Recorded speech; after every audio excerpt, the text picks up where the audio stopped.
But I would go around to different clubs and send notes up to the band leader and say, you know, look, I'm a singer, and so, you know, real, you know, like a kid would do. And half the time they would call me up, sometimes they wouldn't. But when they called me up, I took advantage of the opportunity, and sometimes they liked me, and I finally got my first paying job by doing that. Right on. Was there anybody who, like, what you would call a mentor during that time for you? Yeah. It started off after I had become professional. Mm-hmm. And I went, his name was Merrill Hoover. Mm. Black pianist from Oakland, California. I met him first when I was doing these college rallies. And he was at San Francisco State also. But he used to play for Anita O'Day and people like that. And he liked me, and he was the one that told me, he told me, pardon the language, he would say, Borges, what the hell are you doing? He says, there's too many notes there. Are you trying to show off? What are you trying to do? You know, sing the song. Sing the song. The first one that told me to sing the song. Sammy Davis was the other one. But that's what he said, sing the song. And I slowly learned how to lay back in the phrasing and kind of things. But it started with him. Afterwards, I went to Las Vegas, New York, and all that stuff. And then when I got back, I really got serious about working with a teacher. My teacher was a lady by the name of Judy Davis in Berkeley, California. Mm-hmm. First teacher. And she worked with people like Mark Murphy. Right. Mark and Barbara Streisand, when Barbara was still a kid. Mm-hmm. So she was an excellent teacher. Right on. So I learned a lot. The Bay Area was my beginning. I came back home in 1970. I was on a ship with, I was on a show with Sarah Vaughan on the Lurleen. And, of course, Sarah is my favorite. You were on a show with her where? We were doing cruises from California to Hawaii. No kidding. And then I was asked to do some cruises, and I did a couple. One with Mavis Rivers, one with George Global, and one with Sarah. So that's how I got back home. I came back home, and I got offered a whole bunch of jobs. And then I said, okay, I'll take them. 2 weeks turned into 2 months. 2 months turned into a year. And all of a sudden, I wound up selling my home in California because I had all my work was coming from here, and then I found out if I needed to go to the mainland, I could just fly out of here just as easy as I could San Francisco. Right. That's true. So I came back home in 1970 and never left. Never left. Except to go to concerts around the country or around the world, you know. You know, I got out here in 1987. Ah, okay. So that was during the time Trappers was open. I don't know if Keone's was open then or... No, Keone's was I think it was done. I was just finished I just got through at Trappers, and I was beginning my 7-year stint at Hilton Hawaiian Village. Okay. I was there at that time. I like the way I was reading your bio here, and I like they said you did things when you to get the artists would come up, because you would tell them that you would sing the song. The song.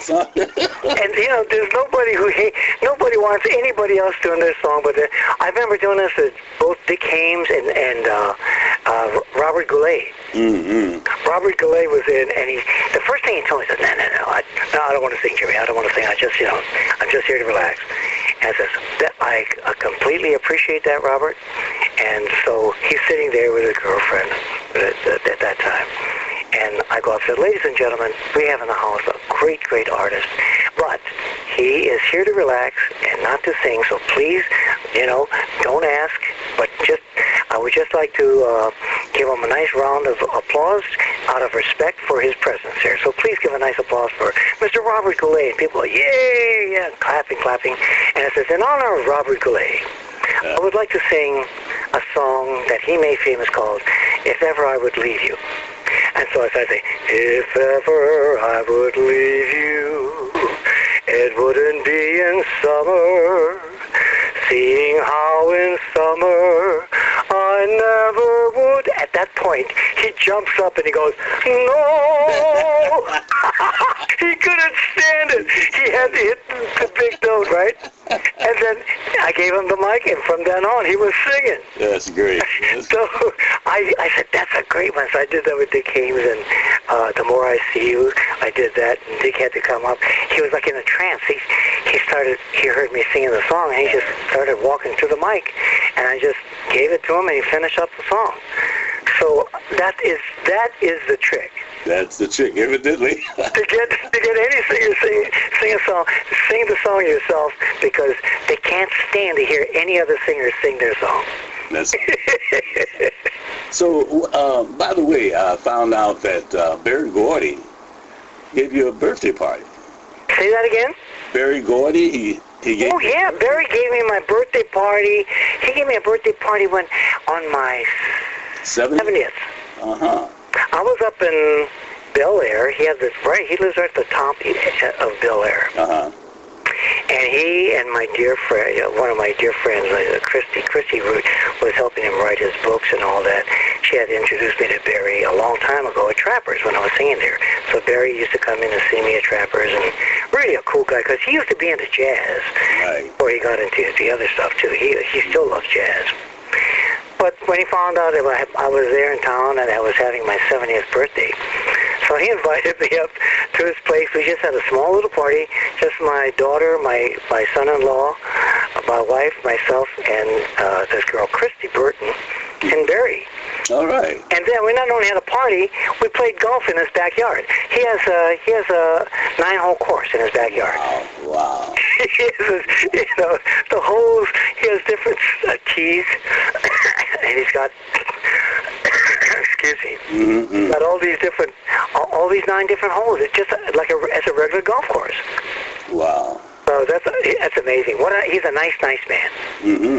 Mm-hmm. Very kindly and very gentle, and very much into music and all forms of music. I remember singing a song for him there. He wanted to hear a song, so I sang it a cappella. And he said, you know what, Jimmy? He said, if you ever think about it and you want to do an album of just a cappella tunes, just the way you sang that, he said, that was so beautiful.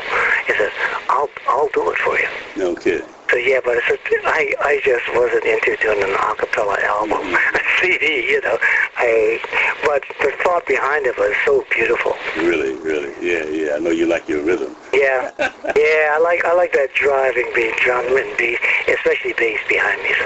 So you came back here and you've been working ever since. And I know you work a lot, Jimmy, because I see you around. I'm booked all the way. I'm going to be 76 in June, and I'm booked through October.